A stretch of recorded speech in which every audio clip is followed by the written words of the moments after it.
বৌমা, তুমি রুটিটা ফেলে দিচ্ছ কেন? কালকে রাতের রুটি তো তাই। কেন বাসি রুটি গরম করে খাওয়া যায় না? শোনো, রুটি খাওয়ার থেকে বানাতে বেশি সময় লাগে, আবার বানানোর থেকে রোজগার করতে বেশি সময় লাগে, বুঝলা? বৌমা, এতগুলো তেল লাগে রান্না করতে? সত্যি করে বলো তো, তুমি রান্না জানো তো নাকি তোমার মা মিথ্যা কথা বলেছে? জানি। চুপ করো। জানলে কেউ এত তেল দিয়ে রান্না করে? জল দিয়ে রান্না করলে সুস্বাদু হয়, বুঝলা?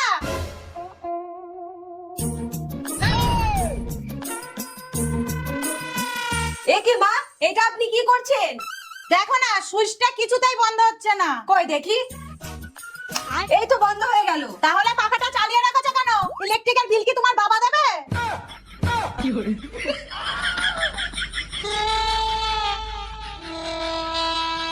এই কিপটা শাশুড়িটার একটা ব্যবস্থা করতে হবে। কি করবি?